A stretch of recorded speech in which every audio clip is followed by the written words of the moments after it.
Y'all ready? Yeah. Let's go. Come on. Tiger Rag Radio is on the air. Let's crank this thing up. We're statewide, breaking down the latest happenings with LSU athletics. This is us. Hear from the coaches, Put together a defense that puts us in a position to win the SEC. the players, Having fun and we working, baby. That's it, man. the recruits, Show some passion and some heart. and those who cover the Fighting Tigers of LSU and the All SEC. those things are going to be there, which are important. It's 2 hours of nonstop LSU What talk. a privilege. I mean, you get to represent LSU. Tiger Rag Radio is brought to you by Cummins. Cummins creates power solutions that the world depends on. Helm Paint and Decorating. The paint experts of Louisiana. Louisiana Beef Industry Council. Max Home. And the East Baton Rouge Parish Library. Get ready to talk Tigers with producer Jackson Blackman and our hosts, Todd Horne and Jeff Palermo. Three great players that are better people than they are players. This is Tiger Rag Radio. Back here on Tiger Rag Radio, Jeff Palermo along with Todd Horne and Glenn Guilbeau. Time to talk a little baseball. Koki Riley covering the LSU baseball team for The Advocate. Koki, thanks a lot for joining us on Tiger Rag Radio. How you doing tonight? Thanks for having me on. Oh, it's good to have you on. I think I'm gonna steal Glenn's question here right off the bat because he's asked everybody that's associated or watched baseball. What's the opening weekend rotation look like, Koki? Off the record. The SEC. No, it's the SEC opening weekend rotation. No, well, the opening weekend rotation is interesting too. Go ahead, Koki. I don't know for sure, but there's definitely, to me, I'd say right now for LSU, there's 4 pretty strong candidates, and We just want really 3, just right Koki. now- Don't give us a coach answer, Koki. We want the 3 starters, in your opinion. I'm giving you something a little bit more specific than No, 4 is not more specific than 3, Koki. 3 is more specific than 4, son. Koki, I want you to know what I have to live with on a daily basis. You're getting a So little does dose Koki. of it. Koki, we work together in that. but he no longer is exposed to it on a daily basis. So I'm just reminding you. But Koki, are you still with us? But Koki, Yeah, I'm Koki, here. 3 is more specific than 4. Yes, that's true.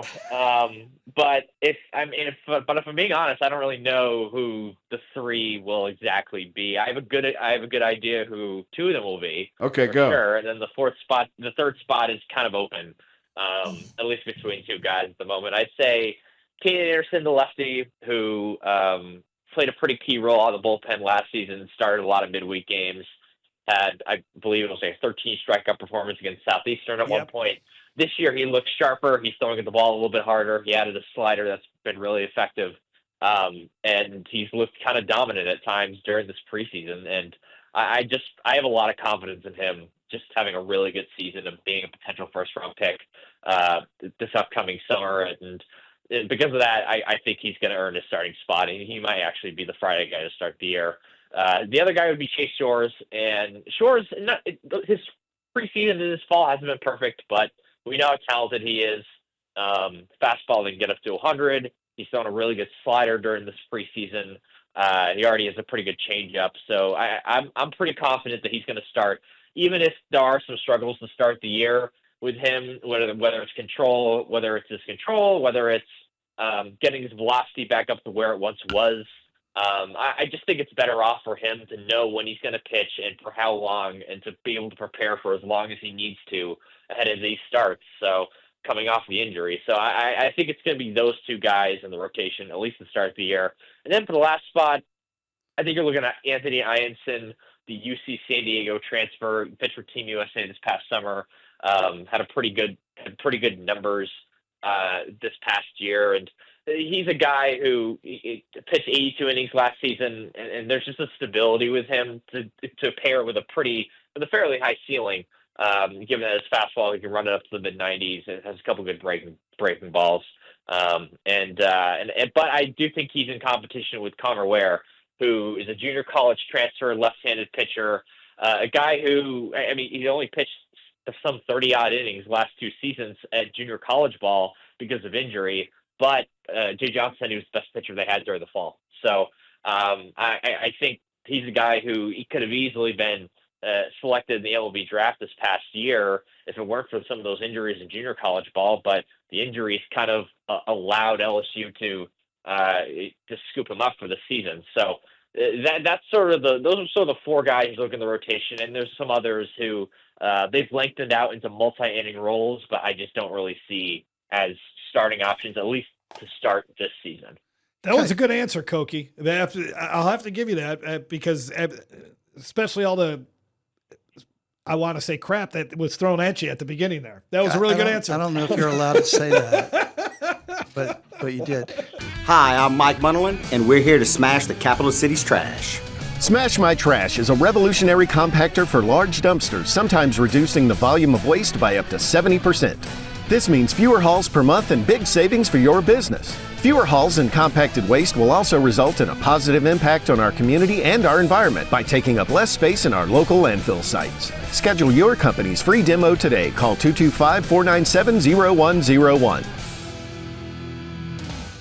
So, Koki, you did a great story this week, I think, on Chris Stanfield, the center fielder that transferred in from Auburn.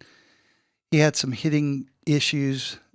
Jay Johnson is known as a hitting guru, offensive guru, and you paralleled Stanfield's progress at LSU on the offensive side to Michael Braswell's progress last year. Can you go into that a little bit? Yeah, absolutely. Michael Braswell, when just to sort of forecast this a little bit, when Braswell showed up to LSU, just power was a problem for him. He was able to put the ball in the bat, but he wasn't really able to drive pitches and drive the baseball. And that's a very important aspect of not just, being an effective SEC player, but also ramping up your stock as a potential major league player, right? And we didn't see that a ton last season, and part of that's because he had knee tendonitis in both of his knees. But once that sort of cleared away, and he was healthier by the time SEC tournament play turned around, he started hitting a few home runs, started driving the ball more, and that combined with an even better approach at the plate. We saw a higher average. We saw him getting on base more, being a little bit more patient at the plate. Sort of the hallmarks of a Jay Johnson hitting approach. We saw a much better Michael Braswell at the plate last season than we had seen the previous 2 years at South Carolina. And I think they're going to do something similar here with Stanfield. I think Stanfield's an even better athlete. I think Stanfield can give him even more defensively in the outfield. But offensively, and Stanfield even said this, he was just sort of a chop at the ball sort of offensive player. It seemed like from what he was saying, he didn't have the most nuanced approach at the plate, whether it's mechanically or taking a ton of walks. And I think what they're trying to do with him is fix his mechanics to the point where he's driving the ball a little bit more, to where he's getting his foot down earlier so he can time up pitches better. Little things like that, combined with not being afraid to take a walk, grinding out at bats, which is something that Jay Johnson loves all of his hitters to do. And one of the reasons why the 23 team was so good on offense is because that team just grinded out at bats, walks, being willing to take hit by pitches, stuff like that. Getting on base is the most important aspect.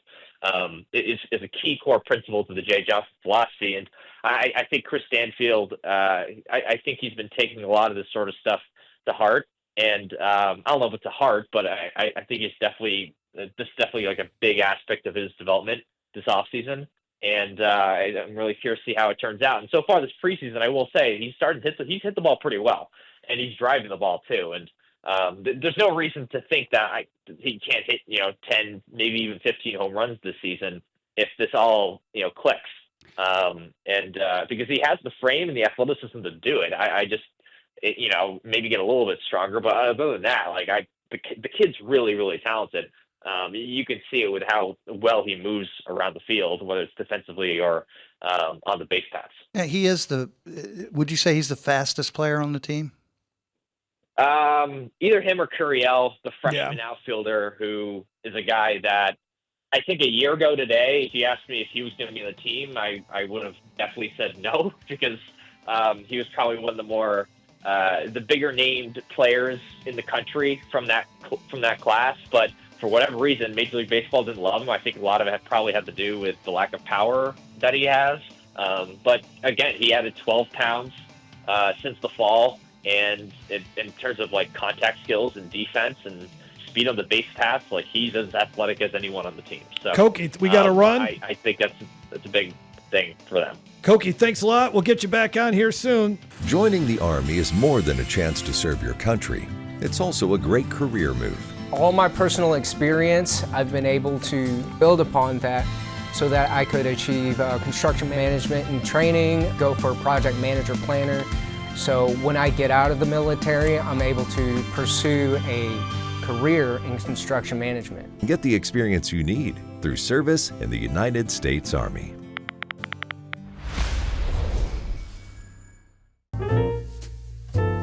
Quite a lineup of events in February from your friends at the East Baton Rouge Library. Always a hit, Mid-City Microcon returns on February 8th. Grab your bestie on February 14th for Movies on the Plaza, Galentine's Edition. The library also welcomes Poet Laureate Allison Pellegrin and author Robert Penn this month. For more details about these events and others, visit ebrpl.com. That's ebrpl.com.